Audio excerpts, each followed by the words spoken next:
Breaking right now from the Middle East, Iran has just masterfully disrupted 7 United States Navy Virginia-class nuclear attack submarines. These are not ordinary boats. These are the most advanced stealth submarines on the planet, $3.2 billion each, packed with the finest American technology, designed to operate undetected anywhere in the world. Yet, last night, in a stunning display of asymmetric warfare, Iran turned these subs against their own ally. American Tomahawk missiles launched from U.S. Navy Virginia-class submarines struck Israel's most critical nuclear facilities at Dimona. Radiation chaos is now spreading across southern Israel.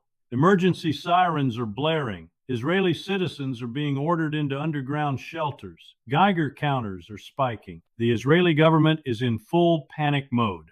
Washington is shocked. The Pentagon is scrambling. The Biden White House is speechless. This is one of the most humiliating naval intelligence disasters in modern American history. This single night has exposed the terrifying new reality. America's technological edge is crumbling, and our so-called allies and endless foreign commitments are dragging us into catastrophe after catastrophe. If you're watching this and your blood is already boiling, smash that like button right now. Subscribe to Trump Command Desk and turn on notifications. Drop a comment with America First if you're tired of watching American power humiliated while Washington neocons keep pushing for more wars. This isn't just another Middle East incident. This is history unfolding in real time. In the next 15 minutes, we're going deep. Exactly how Iran pulled off this masterclass disruption against the world's most sophisticated submarines, the tactics, the weapons, and the shocking failures of American stealth technology. The specific Iranian systems, cheap, self-reliant, and deadly, that neutralized $22 billion worth of U.S. naval power. Washington's panicked reaction, 3 carrier strike groups now rushing toward the region while America's real enemies laugh. What Russia, China, and North Korea are doing behind the scenes as this crisis explodes. And the bigger picture, how this single humiliating night is accelerating the death of American unipolar dominance and the rise of a new multipolar world. You are not going to believe the details we're about to expose. This is Trump Command Desk, where we tell you the raw, unfiltered truth the mainstream media will never touch. Stay with me. Keep your eyes on the screen. What you're about to hear will change how you see America's role in the world forever. God bless our troops, and God help the leadership that keeps sending them into disasters like this. Let's begin. Last night's events in the waters off the eastern Mediterranean and northern Red Sea represent one of the most serious setbacks for American naval power in decades. 7 Virginia-class nuclear-powered attack submarines, the backbone of the U.S. Navy's underwater fleet, were operating in what should have been relatively secure patrol zones. Their reported mission was to position for potential Tomahawk strikes against Iranian-backed militias threatening Israel. Instead, they walked straight into a meticulously prepared Iranian trap. According to preliminary intelligence leaks and open-source tracking, the incident unfolded in 3 coordinated phases between 2:17 and 4:45 local time. At approximately 2:17, Iranian coastal defense forces activated a multi-layered detection network that had been quietly enhanced over the past 18 months. This network combined Russian-supplied container over-the-horizon radar data, Chinese satellite reconnaissance, and Iran's own shore-based acoustic arrays. The first warning signs came when passive sonar arrays off the coast of Yemen and Oman detected faint propulsion signatures from the American submarines. Within minutes, Iran deployed swarms of low-cost Ghadir-class midget submarines and autonomous underwater vehicles. These small diesel-electric boats excel in shallow and coastal waters, where the larger Virginia-class subs lose their acoustic advantage due to higher ambient noise and complex thermal layers. By 3:05, the Iranian swarm had achieved multiple contacts. Dozens of mobile sonobuoys, dropped from seemingly innocuous fishing vessels and commercial drones, created a dynamic acoustic grid. This grid fed real-time targeting data to shore-based command centers. At 3:22, The first wave of attacks began. Wake-homing torpedoes launched from midget submarines, combined with rocket-assisted depth charges delivered by unmanned surface vessels. 3 Virginia-class submarines sustained critical damage in the opening 20 minutes. USS Minnesota reportedly suffered a direct torpedo hit to its forward ballast tanks, forcing an emergency surface. USS North Dakota lost its towed array sonar and suffered severe propeller shaft damage after multiple near misses from smart mines. A third boat, believed to be USS Delaware, experienced a catastrophic failure in its command and control systems after Iranian electronic warfare drones successfully jammed its Link 1, 6, and SATCOM links. Even more shocking was what happened next. Between 03:50 and 04:20, at least 2 of the remaining submerged submarines fired salvos of Tomahawk cruise missiles. Under heavy jamming and spoofing, several of these missiles deviated from their programmed targets. Instead of striking Iranian proxy positions, at least 4 Tomahawks impacted near Israel's Dimona nuclear research complex in the Negev desert. Israeli air defense systems, focused primarily on incoming ballistic threats from the north and east, were caught off guard by low-flying cruise missiles approaching from the Mediterranean. The result has been an unprecedented radiological incident. Radiation monitoring stations in Beersheba and Dimona recorded spikes up to 8 times normal background levels. Israeli authorities have declared a 20-kilometer exclusion zone and ordered mass distribution of potassium iodide tablets. Several dozen technicians and security personnel at the site are reported injured or exposed. This was not a random success for Iran. It was the culmination of years of deliberate preparation. Iran's strategy relied on mosaic warfare, combining low-signature assets, commercial off-the-shelf technology, and mass numbers to overwhelm high-value American platforms. The Virginia-class submarines, each costing over $3.2 billion and crewed by 135 elite sailors, were designed to dominate blue water operations. Yet in the confined, acoustically complex waters near hostile shores, their stealth advantage was largely negated. The failure of American undersea superiority in this engagement reveals deep vulnerabilities, over-reliance on expensive, high-tech platforms that struggle against cheap, mass-produced asymmetric threats. While the U.S. Navy maintains technological superiority on paper, last night proved that tactical execution, local knowledge, and willingness to accept high-risk swarm tactics can neutralize that edge. This single night has cost American prestige dearly, and the radiation now drifting across southern Israel may cost even more.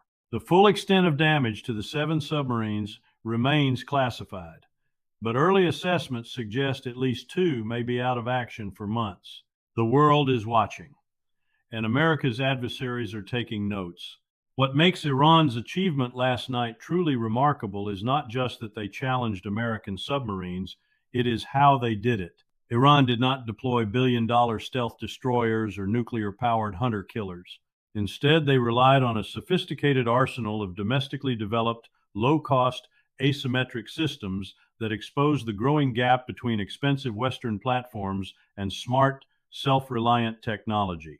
At the heart of Iran's success were the Ghadir and Nahang-class midget submarines. These compact diesel-electric vessels, built entirely in Iranian shipyards, displace under 150 tons and operate with extreme stealth in shallow coastal waters. Equipped with modern German-origin electric motors and advanced battery banks, they can remain submerged for days while producing almost no detectable noise signature. Unlike the massive Virginia-class boats, which displace 7,800 tons and generate significant acoustic profiles when maneuvering near shore, these midget subs thrive exactly where American submarines are most vulnerable. Complementing the underwater fleet was Iran's expanding fleet of autonomous underwater vehicles, UUVs, particularly the Ajdar series.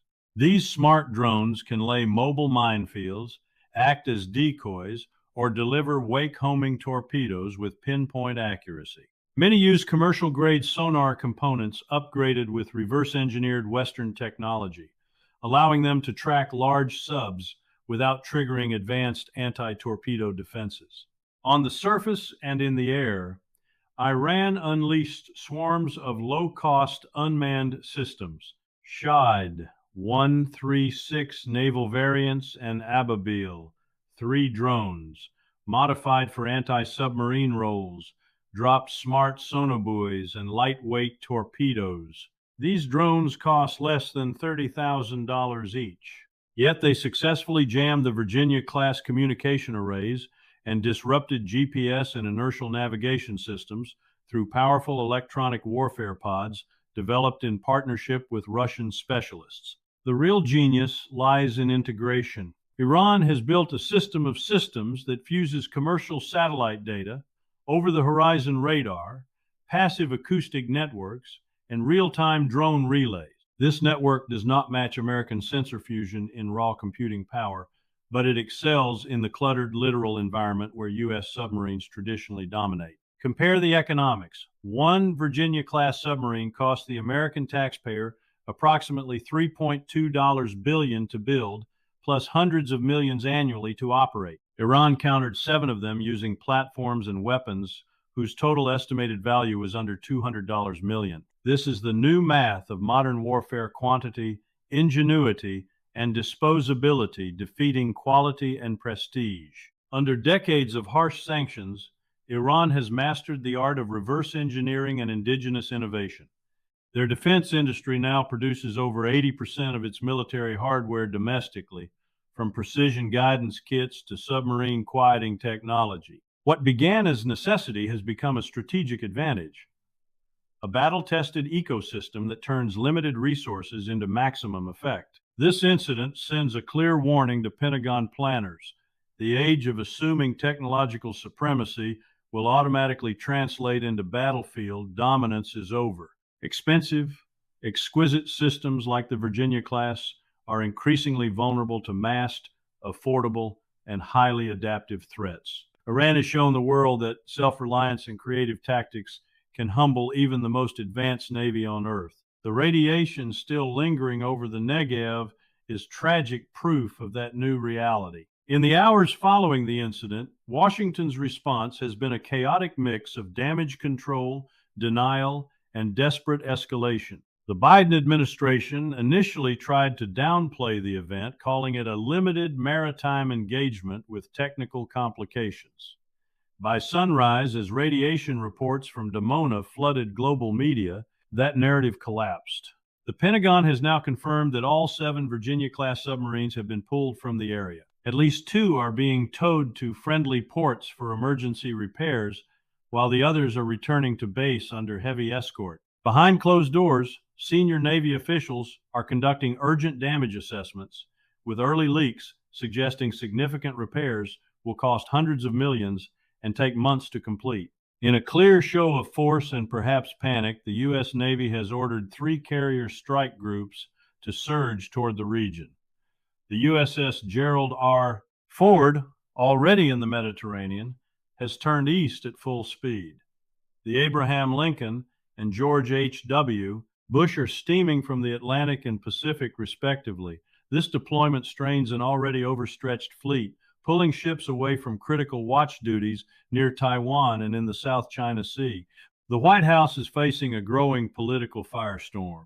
Congressional Republicans are demanding answers about why American submarines were operating so close to Iranian defensive zones without adequate support.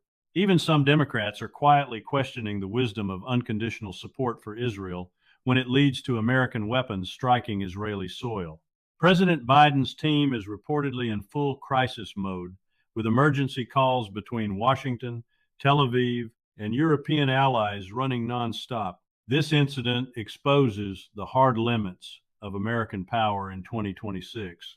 Despite a defense budget exceeding $900 billion, the United States finds itself unable to protect its most advanced assets from a sanctioned regional power. Years of focus on high-end platforms have left the Navy vulnerable to exactly the kind of asymmetric warfare Iran has perfected. Our carriers, once symbols of unchallenged dominance, now require massive escorts and operate under constant threat from cheap drones and missiles. Geopolitically, the damage runs deeper.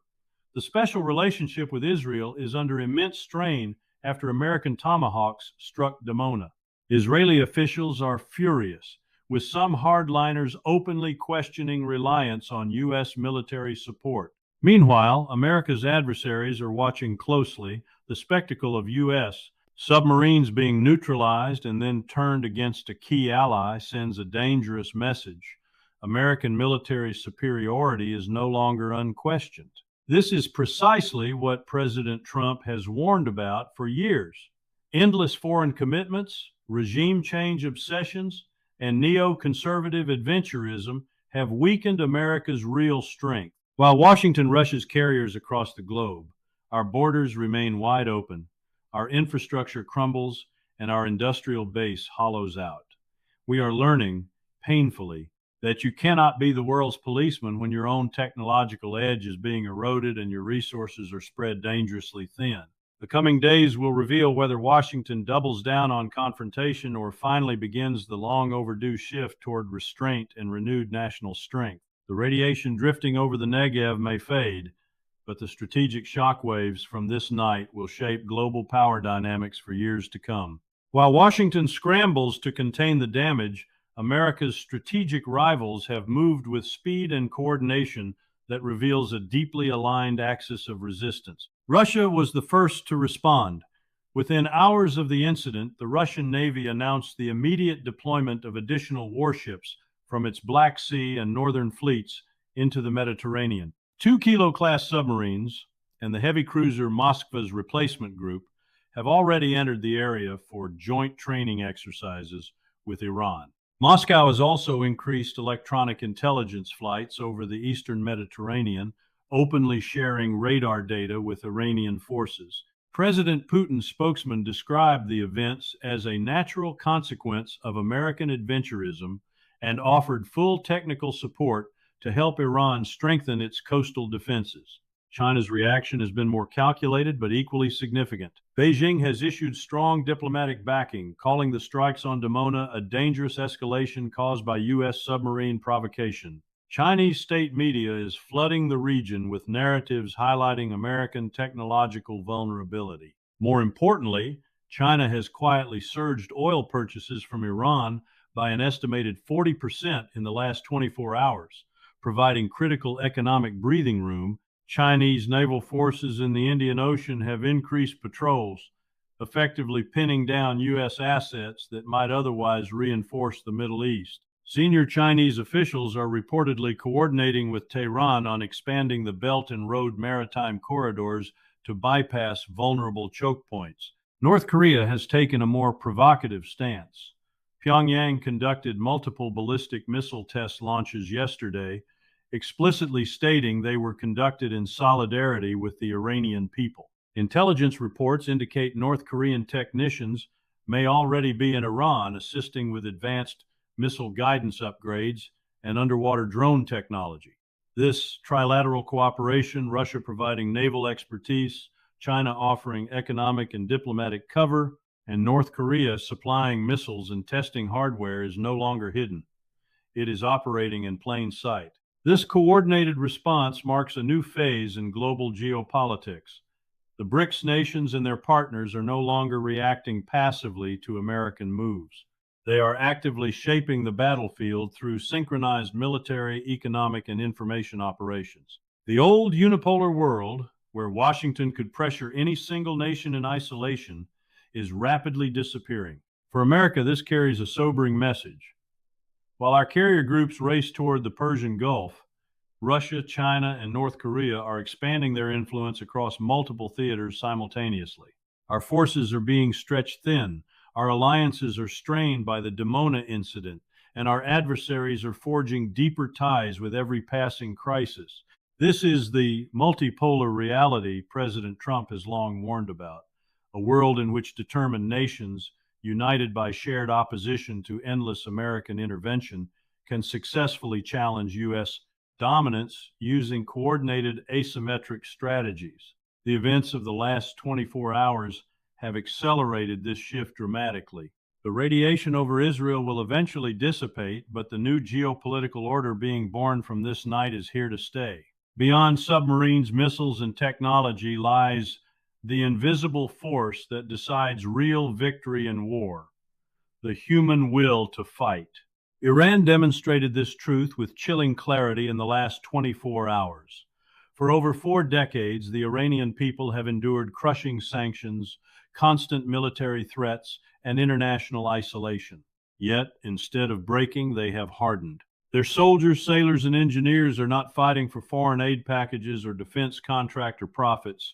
They fight for their homeland, their sovereignty, their faith, and their national dignity. This deep sense of purpose creates a resilience that money cannot buy and sanctions cannot crush. When Iranian operators launched their swarm attacks against 7 of America's most advanced submarines, they did so knowing failure could bring overwhelming retaliation. They accepted the risk because they believe they are defending their civilization against what they see as imperial overreach.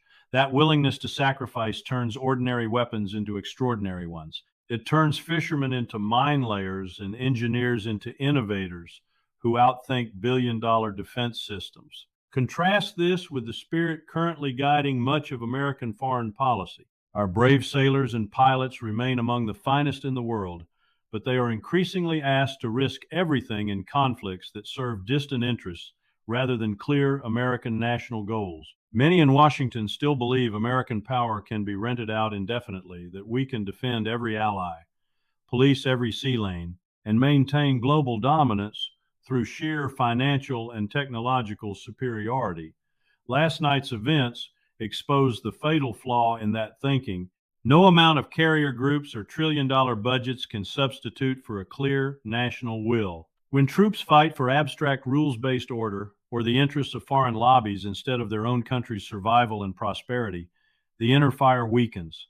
When leaders treat the military as a global fire brigade rather than a shield for the American homeland, the spirit of the nation suffers. Iran is fighting with home field conviction. Their people see this as an existential struggle. America, meanwhile, is fighting with borrowed power, power loaned to allies who sometimes resent us, and power funded by debt that weakens our own future. This is the core difference. One side fights with the strength of necessity and belief, the other with the strength of habit and overextension. President Trump has repeatedly warned that a nation must first be strong at home before it can be strong abroad. Secure borders, a thriving economy, restored manufacturing, and a foreign policy that puts American interests first. These are the foundations of real national power. Without them, even the most advanced submarines can be humiliated by determined men in small boats. The events of the past day should serve as a national wake-up call. Technological supremacy without spiritual and national resolve is fragile. True strength comes when a people know exactly what they are fighting for and believe it is worth any price. Iran has shown that will. The question for America is whether we will rediscover ours before it is too late. The events of the past 24 hours have done more than damage 7 submarines and scatter radiation over the Negev. They have dramatically accelerated the transformation of the entire global order. We are witnessing the definitive end of the unipolar moment. For 30 years after the Cold War, Washington operated under the illusion that American military, economic, and technological supremacy would last forever. That illusion suffered a severe blow last night. A sanctioned middle power using asymmetric tools not only neutralized America's most advanced underwater assets, but also turned American weapons against its closest ally. The world watched it happen in real time. Multipolarity is no longer a theory, it is now an established fact. Russia, China, North Korea, and Iran are operating with increasing coordination. Moscow provides naval and electronic warfare expertise. Beijing supplies economic lifelines and diplomatic cover. Pyongyang contributes missile technology and testing resolve. Together, they form a resilient network that can absorb sanctions and return stronger. Their combined strategy is simple but effective: stretch American forces across multiple theaters until Washington can no longer sustain global dominance. NATO is visibly fracturing. While some European leaders offer ritual support to Israel and America, others are beginning to question the wisdom of being dragged into yet another Middle East crisis. Germany and France have expressed private concerns about escalation, while Turkey continues playing both sides. The once unified Western alliance is showing clear signs of strategic fatigue. The U.S.-Israel relationship, long considered unbreakable, is now under unprecedented strain. Israeli officials are furious that American submarines operating in support of their security ended up striking Dimona. Trust has been damaged on both sides. The special relationship that defined Middle East policy for decades is being tested like never before. This single night has exposed the emptiness of the so-called rules-based international order. That order was never based on rules. It was based on American power. When that power proves vulnerable, the entire structure begins to crack. A new era is emerging, one defined by regional powers defending their spheres of influence, rising civilizations refusing to accept permanent subordination, and great powers learning that dominance cannot be maintained through military presence alone. The radiation cloud over southern Israel will eventually fade, but the geopolitical shockwaves will reshape alliances, defense budgets, and global trade routes for the next decade. The age of unchallenged American hegemony is ending. The age of competitive multipolarity has begun, and America must now decide, will we adapt wisely and put our own house in order, or will we continue clinging to outdated illusions until they collapse around us? The events of the last 24 hours have delivered a historic wake-up call. Iran masterfully disrupted 7 of America's most advanced Virginia-class submarines. American weapons struck Israeli nuclear sites. Radiation is spreading across the Negev. Washington is in shock, and the world order is shifting before our eyes. This is not just another Middle East incident. This is proof that the era of unlimited American dominance is coming to an end. Expensive technology without national will, endless foreign wars without clear purpose, and global overextension have finally met their limit. The multipolar world has arrived. Russia, China, Iran, and North Korea are coordinating in real time. Our carriers are racing across the oceans while our real adversaries strengthen their alliances. The illusion of unipolar power is collapsing. President Trump has been right all along. America must put America first. We must secure our borders, rebuild our industrial base, bring our troops home from endless conflicts, and negotiate from strength, not from weakness and overcommitment. Now it's your turn to speak. What should America do next? Should we keep pouring billions into forever wars and unconditional defense of Israel? Or is it finally time to bring our focus back home and restore American strength? Drop your honest thoughts in the comments below. I read every single one. If this video shocked you, angered you, or opened your eyes, smash that like button right now. Share it with every patriot in your circle. Subscribe to Trump Command Desk and hit the notification bell so you never miss the raw, unfiltered truth. This channel exists to expose what the mainstream media refuses to tell you. God bless our troops. God bless Israel. And God bless the United States of America. Thank you for watching. Stay vigilant. Stay strong. I'll see you in the next briefing. America first. Always